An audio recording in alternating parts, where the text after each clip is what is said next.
The best way you can support me is with a simple subscribe. Subscribe to my channel for more content like this. Mr. TALIAFERRO TV, how's everybody doing? All right, let's go ahead and get right into it. For those who don't know, the Migos, this is just what I know so far, were kicked off a flight. They were heading to Des Moines. I believe that's Iowa. I'm pretty sure that's the capital of Iowa. They were heading to Iowa from Atlanta, and they got kicked off a Delta flight, and most of it was because they were not responsive enough. I heard they were tired. They were pretty much asleep as soon as they got on the plane. But Takeoff, I guess apparently his bag was in the floor in the aisle, which is a violation. And the apparently they tried to wake Takeoff up to take the bag and put it up where it was supposed to be, and he was out of it. All right, that's what I know thus far. They got a video out with them pretty much confronting the airlines and pissed that they got kicked off. They ended up having to take a later flight.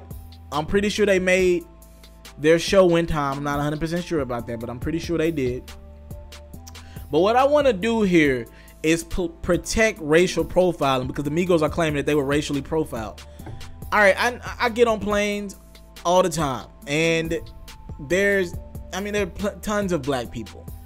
I don't see racial profiling. I don't think that's the right term for this. Were they profiled because of their status? I don't know. But if you leave a bag in the aisle, you're stopping the airlines from moving forward. You're stopping people from working. What other option do you give them? Because what I want to do is protect racial profiling. I don't want everything to be considered racial profiling, so when it happens, we're like, oh my gosh, this is just another celebrity calling it racial profiling, or this is just another person calling it racial profiling. If the story is what I've read, which means they were unresponsive, they were asleep, and Takeoff wouldn't move his bag from the center of the aisle, and they kicked the Migos and their manager off the plane.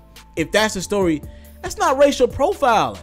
If anything, that's privilege from artists. Listen, bro, if I was just anybody and I said artists show privilege all the time, they're late for a lot of interviews, they're late for a lot of appearances, I'm not just anybody saying this. I'm telling you stuff I've seen in my last 4 to 5 years of my very young career. I see artists late all the time. I see them show their privilege. I'm not talking about the Migos specifically. I see artists just showing a nonchalant, and maybe sometimes not even an artist, it's on their team sometimes. I see privilege at its finest, even in our community, all right, with our rappers. And I get it. Their schedules are tough. They move a lot. They probably got verses on their mind. I get it. I get it. But I don't think the word racial profiling is not the right term for that, because I gotta protect the word racial profiling, because there is a lot of racial profiling going on. When you're in the store and you're being followed as if you're gonna steal something, that's racial profiling.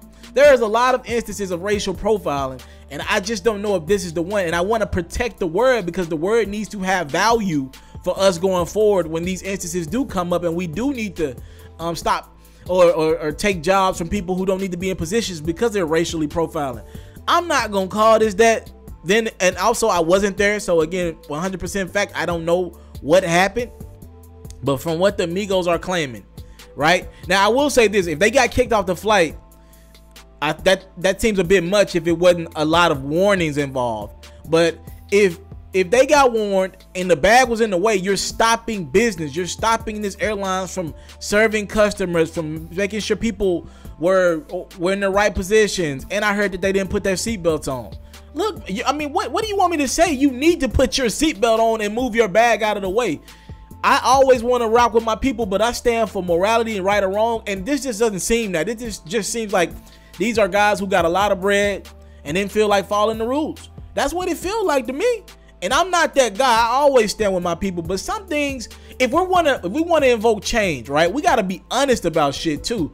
And if this ain't racial profiling, it just seems like nowadays everybody wants to, as soon as something goes wrong and it's a white person on the other end, racism No, we gotta protect these words so when this shit is really happening, like in our court system, like going forward when you see people looking for jobs and people applying for positions and they're literally getting racially profiled and they're giving the positions to less qualified candidates of other races. We need to save these words for those terms, not when artists are tired and they just didn't want to follow the rules and didn't want to put their seatbelts on and get their bags out of the floor. I'm sorry. I gotta stand with the truth on this one. And if this is the points to the case, if this is what we have, the information, that ain't racially profiling. The Migos just didn't want to follow the rules. And I love the Migos. Y'all know I do. One of my best interviews to date. Takeoff rocked with me tough. Quavo rocked with me tough. Offset was incarcerated at the time. Y'all know I got nothing but love for the Migos.